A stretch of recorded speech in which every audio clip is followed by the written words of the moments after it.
On the call today are Aaron Locascio, Chief Executive Officer, and Bill Moat, Chief Financial Officer. Before we begin, Greenlane would like to remind listeners that today's prepared remarks may contain forward-looking statements, and management may make additional forward-looking statements in response to the questions received. These statements do not guarantee future performance, and therefore undue reliance should not be placed upon them. These statements are based on current expectations of the company's management and involve inherent risks and uncertainties and other factors discussed in today's press release. This call also contains time-sensitive information that speaks only as of the date of this live broadcast, August 17, 2021. Factors that could cause Greenlane's results to differ materially are set forth in today's press release and in Greenlane's annual report on Form 10-K and quarterly reports on Form 10-Q filed with the SEC. Any forward-looking statements made today on this call are based on assumptions as of today, and Greenlane assumes no obligation to update these statements as a result of new information or future events. During today's call, Greenlane management may discuss non-GAAP financial measures, including adjusted net loss and adjusted EBITDA. Greenlane has included a reconciliation of these non-GAAP measures in today's press release, which is available in the Investor Relations section of our website at GNLN.com. I would like to turn the call over to Mr. Aaron Locascio, Chief Executive Officer of Greenlane. Please go ahead, Mr. Locascio. Thank you, everyone, for joining us today. This morning, I will review key highlights from the quarter and the recent progress on our growth strategy before turning the call over to our Chief Financial Officer, Bill Moat, for a review of our financial results. We started 2021 on strong footing following our successes in 2020, and we have made tremendous progress. We continue to gain momentum on the growth of our core revenue and Greenlane brands. Core revenue was up 14.9% to $34.5 million for Q2 2021, compared with $30 million in Q2 2020, and accounted for 99% of our total revenue for the second quarter of 2021. We're also seeing continued growth from our higher margin Greenlane owned brands, with revenue up 62.5% to a record $9 million in Q2 2021 from $5.5 million in Q2 2020, which I am extremely proud to share is our third consecutive quarter of record revenue for our owned brands. These owned brands continue to perform exceptionally well in the market and accounted for 25.9% of total revenue for the second quarter of 2021. These financial metrics demonstrate continued positive results from the work we completed throughout 2020 to increase our revenue mix to one more heavily weighted to our higher margin Greenlane owned brands.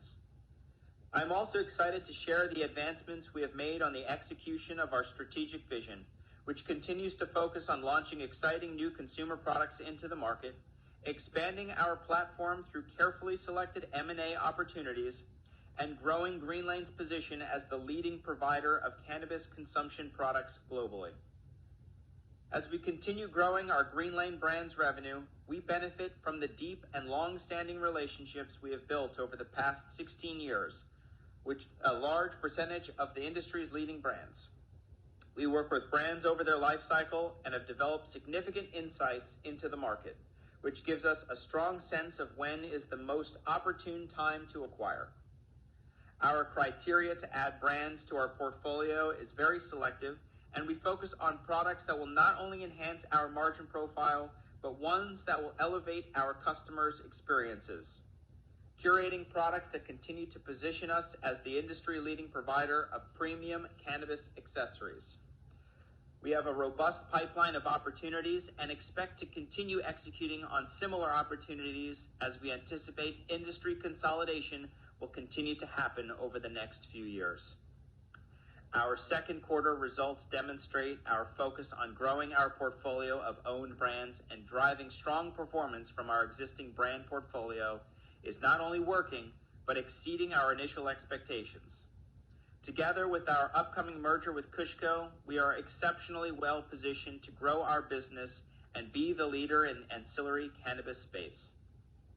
On that note, before I turn the call over to Bill, I'd like to end by discussing the status of our transformative merger with KushCo. We are combining two robust, differentiated, and innovative offerings to create a best-in-class product portfolio. In addition to a differentiated and complementary product offering, We will also be merging two distinct customer bases.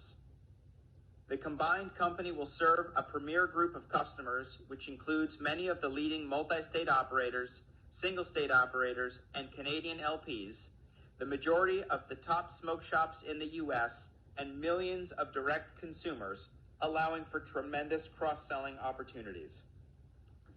With a combined 26 years of experience, over 200 articles of intellectual property, and strong relationships with key vendors, we believe we will be best positioned to continue delivering innovative product solutions to our global customer base.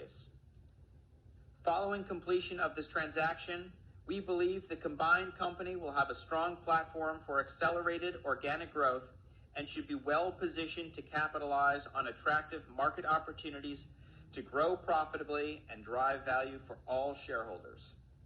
With our shareholder votes scheduled for next week, our expectation is that the transaction will close shortly thereafter. We've made substantial progress on our strategic initiatives during the second quarter and will continue to accelerate this growth strategy moving through 2021.